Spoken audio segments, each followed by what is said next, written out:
mainit ang gabi, pero mas mainit ang kaba na kumukulong sa dibdib ni Selena. Nakaupo siya sa gilid ng upuang kahoy sa sala. Hawak ang basong malamig na tubig na hindi man lang nababawasan. Ramdam niya ang pawis na dumadaloy sa batok niya, kahit ang bentilador ay walang tigil na umiikot. Nasa harap niya si Damien. Tahimik, nakasandal, at nakatingin sa kanya na para bang kayang basahin ang bawat lihim na pilit niyang ikinukubli. At iyon ang lalong nagpapabigat ng pakiramdam niya. May sasabihin ako? Basag ni Selena sa katahimikan. Mahina ang boses, halos pabulong, pero malinaw ang bigat ng laman. Bahagyang kumunot ang noo ni Damien. Ano yon? Bakit parang ang seryoso? Hindi agad siya nakasagot. Ang dami niyang iniisip. Ano kung magalit siya? Ano kung layuan niya ako? Paano kung masira ang lahat? Pero paano rin kung hindi niya sasabihin? Hindi niya na kayang itago ang bigat ng damdaming pilit niyang kinakalma gabi-gabi. Huminga siya ng malalim. Damien, tumigil siya. Pinikit ang mga mata at naramdaman ang mabilis na tibok ng puso. Parang drum na walang tigil. Nang dumilat siya, sinalubong siya ng titig na matalim pero hindi malamig. Parang may apoy na hindi maipaliwanag. Alam kong delikado ito. Mahina niyang sabi.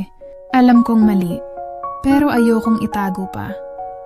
Nanatiling nakatingin lang si Damien. Parang hinihintay ang mga salitang susunod. At doon, halos hindi niya namalayan nang lumabas ang katotohanan.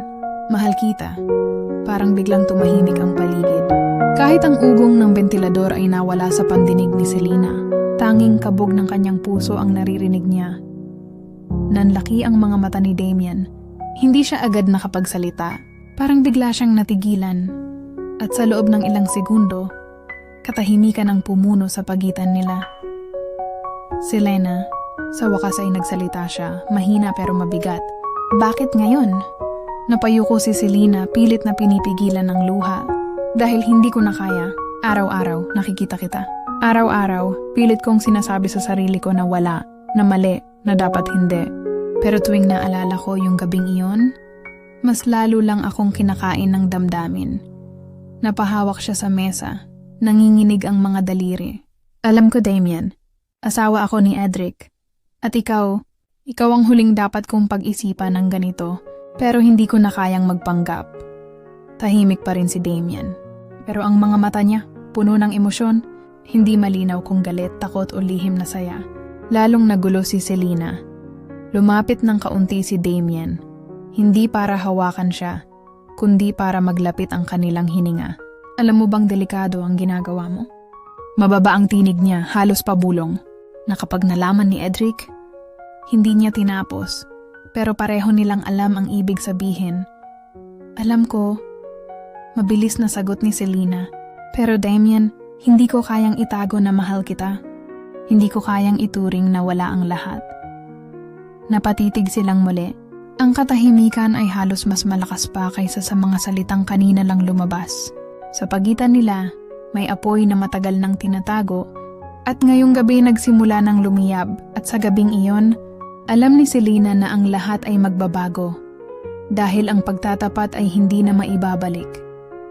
Habang nakatitig si Selena kay Damien matapos ang kanyang pagtatapat, biglang bumalik sa alaala niya ang gabing iyon. Ang gabing nagsimula ang lahat. Maliwanag pa ang buwan ng gabing iyon at ang paligid ay tahimik. Umalis si Edric para sa isang business trip at naiwan si Selena sa bahay, abala sa pag-aasikaso ng mga bagay. Dumating si Damien dala ang ilang gamit na pinahiram ni Edric sa kanya. Dapat ay simpleng pag-abot lang, simpleng kamustahan, pero ang gabi ay humaba ng hindi nila inaasahan. Nagsimula iyon sa maliit na usapan sa kusina. Selena, nakasuot lang ng simpleng damit pang bahay, nakatali ang buhok, pero sa mga mata ni Damien, para siyang mas kumikinang. May biro siyang binitawan, at natawa si Selena ng mas malakas kaysa sa inaasahan. Doon nagsimula ang kakaibang damdamin. Hindi lantaran, pero ramdam sa pagitan nilang dalawa. Gusto mo ng kape? Tanong ni Selena. Kung ikaw ang gagawa, oo, sagot ni Damien, nakangiti. Simple lang yon, pero may kakaibang init na dumaloy sa loob ng dibdib niya. Habang nagtitimpla siya ng kape, ramdam niya ang mga mata ni Damien na nakatingin sa kanya. Hindi malaswa, hindi bastos, kundi titig na may bigat. Parang nagtatago ng mga salitang hindi dapat lumabas. Umupo sila sa sala, magkatapat nag-uusap tungkol sa buhay, sa mga pangarap, sa mga bagay na hindi nila madalas sabihin sa iba. Unti-unting naging mas personal, mas malapit, mas puno ng tiwala. At habang tumatagal, pakiramdam ni Selena ay para bang mas nakikilala niya si Damien kaysa sa sariling asawa. Nang sumapit ang hating gabi, biglang nag-brown out. Nawala ang ilaw at tanging liwanag ng buwan ang pumuno sa paligid. Pareho silang natawa. Pero kasabay ng tawa ay ang biglang katahimikan na lalong naglapit sa kanila. Hindi ako sanay sa tahimik na ganito, bulong ni Selena.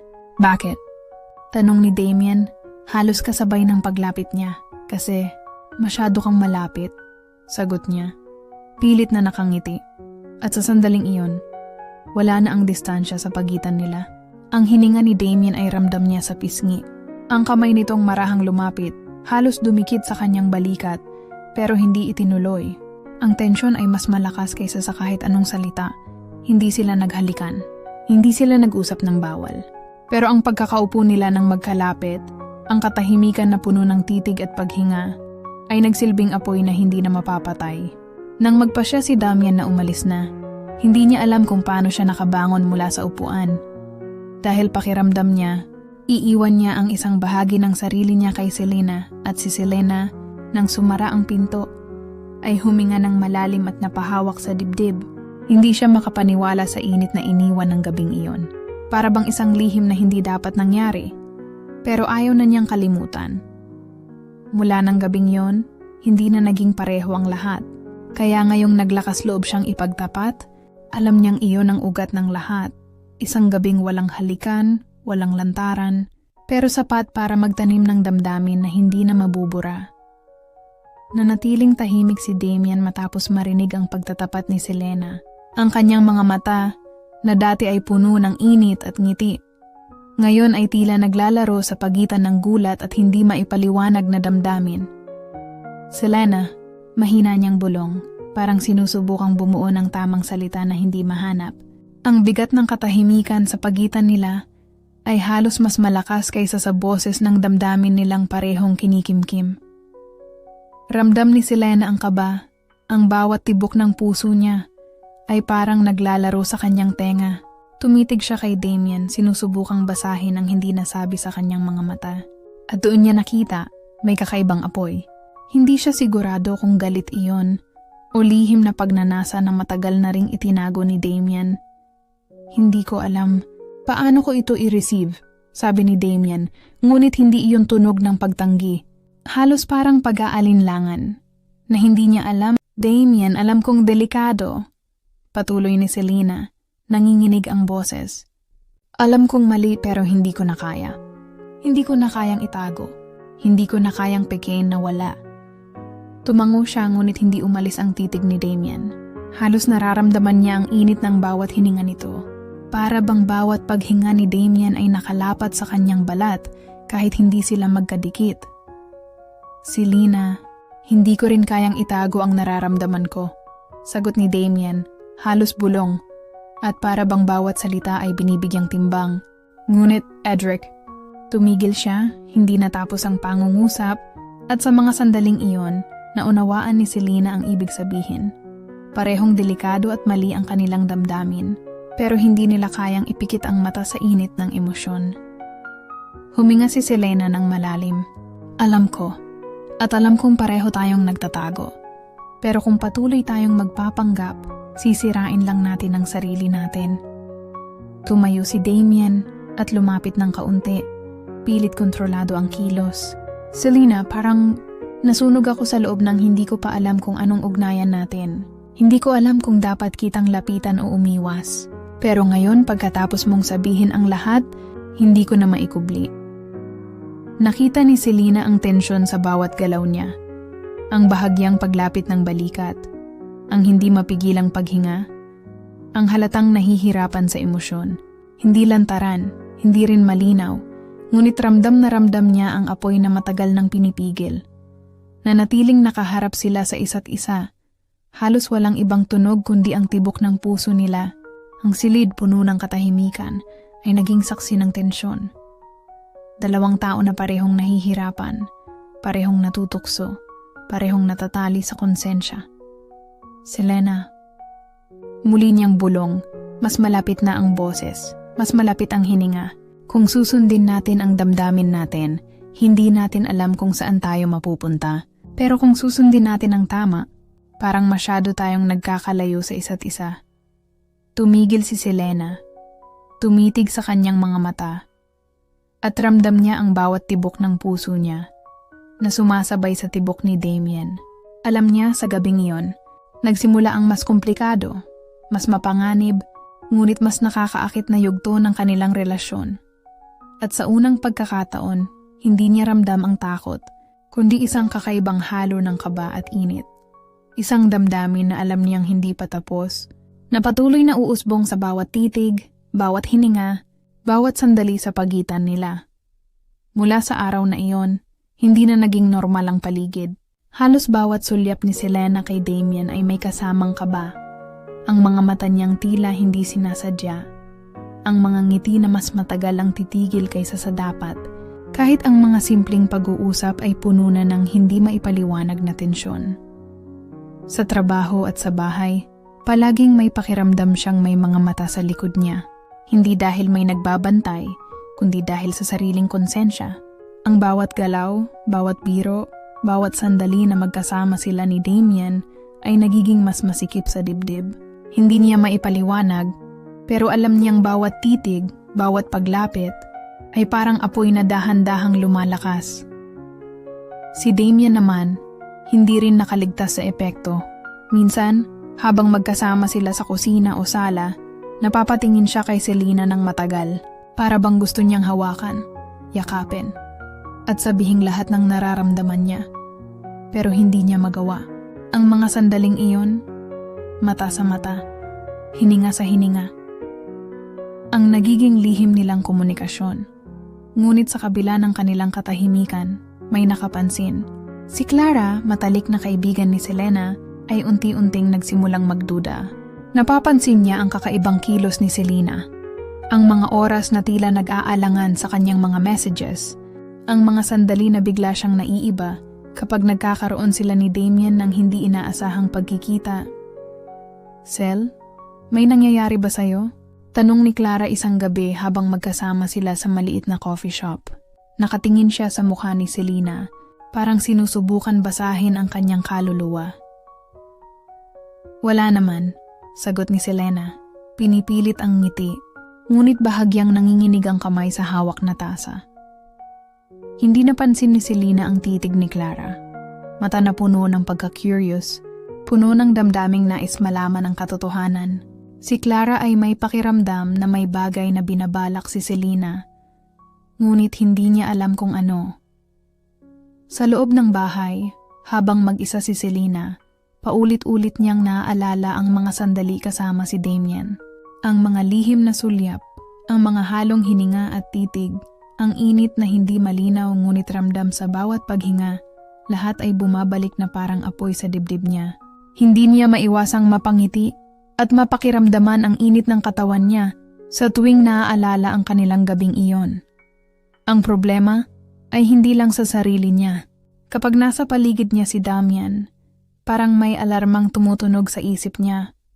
Huwag kang lumapit, hindi ito tama, pero hindi mo rin kayang umalis. Ang bawat sulyap at bawat simpleng pagpupulot ng mga gamit ay nagiging laro ng damdamin. Halos mabuking, pero parehong nagtatago. Isang gabi habang nag-uusap sila ni Damien sa sala, hindi sinasadya nilang magtagpo ang mga mata. Ang tahimik na tensyon ay naglagablab sa kanila. Pareho nilang naramdaman ang apoy, ngunit pareho ring natatakot sa konsensya. At doon, sa gitna ng lihim, unti-unti nang nabuo ang bagong realidad. Bawat galaw, bawat sulyap, bawat katahimikan ay nagiging bunga ng kanilang pagtatapat. Isang apoy na hindi kayang patayin, ngunit kailangan nilang bantayan dahil sa paligid nila may mga mata na nakamasid. Nag-isa si Selena sa kanyang kwarto, nakaupo sa gilid ng kama, habang pinagmamasdan ang mga anino sa pader na likha ng buwan at bintana. Tahimik ang paligid, pero sa loob niya bumabagyo ang damdamin. Paulit-ulit niyang iniisip, tama ba ang ginawa niya? Ang pagtatapat kay Damien, nagbigay ba ito ng kalayaan? O mas lalo lang ba niyang pinabigat ang kanyang konsensya? Lumipas man ang ilang araw, ramdam niya pa rin ang init ng gabi na iyon. Ang titig, ang halinghap, ang halong kaba at kilig na hindi niya maipaliwanag. Hindi niya maalis sa isip ang mga sandaling magkasama sila ni Damien sa sala, sa kusina, sa mga simpleng pag-uusap na ngayon ay puno na ng lihim na tensyon. Ang bawat haplos ng kanyang isip, kahit simpleng brush ng kamay sa mesa o tingin sa mata, ay nagiging apoy sa dibdib niya, hindi lantaran pero sapat para mapalapit sa damdaming pilit niyang ikinukubli. Paano kung nalaman ni Edric? Bulong ni Selena sa sarili. Ang pangalang iyon ay parang dagok sa dibdib niya. Ang asawa niyang hindi nakakaalam sa apoy na unti-unting sumisiklab sa pagitan nila ni Damien. Napalingon siya sa bintana at nakita ang buwan na maliwanag pa rin. Para bang pinapansin siya ng liwanag, sinusuri ang bawat galaw at hindi siya kayang lokohin. Bumabalik ang alaala ng gabing iyon. Ang katahimikan, ang mga titig, ang paglapit ng hininga ni Damien sa pisngi niya. Ang init na iyon ay paulit-ulit na binabalikan ng isip niya kahit gusto niyang itago o kalimutan. Ngunit higit sa lahat, naramdaman niya ang kalituhan. Isang bahagi niya ay gusto ang init at kilig, ngunit ang isa pang bahagi ay natatakot sa mali, sa posibilidad na masira ang buhay niya at ang tiwala ni Edric. Ang puso niya ay parang hinahati sa dalawang mundo. Isang mundo ng apoy at damdamin, at isang mundo ng konsensya at responsibilidad. Habang lumalalim ang gabi, nakaramdam siya ng kalungkutan. Hindi malinaw kung dahil sa pangungulila kay Damien o sa bigat ng katotohanang kailangan niyang tiisin ang epekto ng pagtatapat. Ang mga alaala, ang bawat haplos at titig ay parang hindi pa tapos sa kanyang isip, isang apoy na patuloy na lumiliyab sa likod ng kanyang konsensya. Selena, ano ba ang pinipili mo? Tanong niya sa sarili. Pilit na hinihimay ang damdamin. Kalayaan ba ang nararamdaman ko ngayon? O pagdurusa na dulot ng sarili kong lihim? Hindi siya makahanap ng sagot. Ang bawat tanong ay nagbubunga ng isa pang tanong. At sa bawat sagot na naiisip niya, mas lalo lang lumalalim ang init ng damdamin na hindi pa rin niya kayang bitawan. Sa gabing iyon, nagpasya si Selena na kailangan niyang tanggapin na ang damdamin ay hindi basta mawawala. Ang tanong ay kung paano niya haharapin ang apoy nang hindi tuluyang nasusunog ang lahat. Tahimik ang sala. Nakaupo si Selena sa sofa. Ramdam ang init ng katawan niya sa bawat sandali. Tila ba ang bawat minuto ay tumitigil sa oras? Ang katahimikan ay sumisiksik sa dibdib niya. Selena, mahinang bulong ni Damien, humahalo sa katahimikan. Lumapit siya, hindi upang hawakan, kundi upang lumapit ang presensya. Ang init ng kanyang katawan ay ramdam kahit ilang hakbang ang pagitan. May sasabihin ako sa'yo. Isang bagay na matagal ko nang itinatago. Patuloy niya, at biglang bumuhos ang bigat sa kanyang tinig. Hindi lang ikaw ang may damdamin. Noon pa man, may nararamdaman na rin ako para sa'yo. Nanlaki ang mga mata ni Selena, at para bang huminto ang mundo sa paligid niya. Damien, ano? Nanginginig ang boses niya, halos hindi makapaniwala sa naririnig. Tumango si Damien, at sa bawat galaw, ramdam ni Selena ang titig na puno ng pagsisisi at lihim na init. Pinipigilan ko lang ito dahil sa Edric, dahil ayokong masira ang buhay mo, dahil ayokong masaktan siya. Pero bawat araw na kasama kita, lalo lang akong nahihirapan, lalo akong nahuhulog. Huminga si Selena ng malalim, para bang bumagsak ang mundo sa dibdib niya. Masaya siya sa katotohanan, ngunit natatakot din. Lihim na naipakita niya rin ang damdamin sa isang paraan. At ngayon, si Damien ay sumukong ibahagi rin. Hindi ko alam, paano natin haharapin ito? Bulong niya, habang lumapit ang tingin niya kay Damien. Ang kanilang mga mata ay nagtagpo, at sa sandaling iyon, pareho nilang naramdaman ang apoy. Hindi lantaran, hindi bastos, pero ramdam sa bawat paghinga at titig. Selena, kung patuloy tayo alam kong delikado. Pero kung hindi, parang masisira ang sarili nating damdamin, sabi ni Damien. At parang bawat salita niya ay tumutuklas ng lihim sa puso ni Selena. Nanatili silang magkatitig, pareho nilang naramdaman ang kakaibang tensyon. Takot sa mali, sabik sa tamis ng damdamin, at ang init ng apoy na matagal na nilang pinigil. Sa bawat halinghupang magkasabay, sa bawat simpleng galaw, ramdam nilang parang sumabog ang damdamin na noon pa man ay tinatago nila. Hindi malinaw kung sino ang unang lumapit, ngunit ang distansya sa pagitan nila ay unti-unting nawawala. Ang bawat sandali ay puno ng kilig at kaba. Isang apoy na parehong nakakapanatili ng katahimikan at nagpapasiklab ng damdamin. Sa gabing iyon, hindi na lang si Selena ang may lihim. Si Damien sa unang pagkakataon ay nagbukas ng sarili niyang damdamin at sa simpleng pagbubunyag na iyon, mas lalo nilang naramdaman ang init na hindi na nila kayang itago. Ang apoy ng damdamin ay nagsimulang dumami at ngayon, pareho na silang nahulog sa parehong apoy kahit alam nilang delikado, kahit alam nilang mali. Tahimik ang gabi, ngunit sa loob ng sala, parang sumabog ang katahimikan. Nakaharap sina Selena at Damien.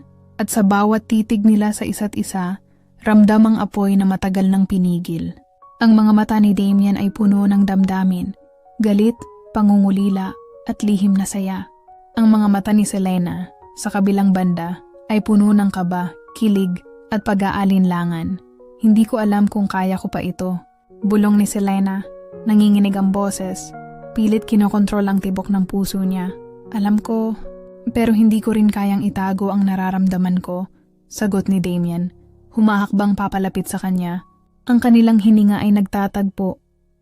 Init na hindi maipaliwanag na bumabalot sa kanila. Lumapit si Selena, bahagyang nag-aalangan. Ngunit hindi rin niya kayang lumayo. Halos maglapat ang kanilang mga labi, ngunit may hawak na takot. Takot sa mali, takot sa asawa, takot sa konsensya. Tumigil sila sa galaw, nakatitig lang, at sa katahimikan ay naramdaman nila ang bawat tibok ng puso ng isa't isa. Ang sala ay tila naging saksi sa apoy na kanilang pinipigil, isang apoy na mas malakas kaysa sa kahit anong salita. Damien, mahinang bulong niya, halos pabulong. Kung itutuloy natin ito, wala nang balikan. Pero kung hindi, parang mawawala ang isang bahagi ng sarili ko. Selena, kahit alam kong mali, kahit alam kong delikado, hindi ko kayang umiwas sa damdaming ito, sagot ni Damien. At sa bawat salita niya, lumalalim ang init sa loob ni Selena. Hindi nila sinasadya, ngunit halos magkadikit ang kanilang katawan, halos maglapat ang labi. Ang bawat sandali ay puno ng init at tensyon. Ang mga kamay nila, marahang nagtagpo sa paligid ng braso at balikat, naglalabas ng damdaming matagal nang pinipigil. Ngunit sa kabila ng init, naroon pa rin ang konsensya. Ang pangalan ni Edric ay bumabalot sa isip ni Selena, at si Damien ay nakikipaglaban sa takot na masaktan ang pamilya at tiwala ni Selena. Ang tensyon ay umabot sa rurok. Isang sandaling halos sumabog ang lahat ng damdamin, ngunit hindi pa rin nila kayang ituloy ng tuluyan. Napatigil sila sa huling sandali. Magkatitig, halos nagdikit ang mga labi, ngunit naghiwalay dahil sa bigat ng konsensya. Huminga silang sabay, ramdam ang init na hindi mawawala sa loob nila. Sa gabing iyon, pareho nilang naunawaan. Ang damdamin nila ay hindi basta-basta matitinag. Halos silang sumabog sa init, halos maglapat sa damdamin, ngunit nakatali sa takot, responsibilidad at konsensya. Ang rurok ng emosyon ay naabot. Isang sandaling magtatagal sa kanilang alaala, isang apoy na hindi nila kayang patayin, ngunit kailangan nilang bantayan.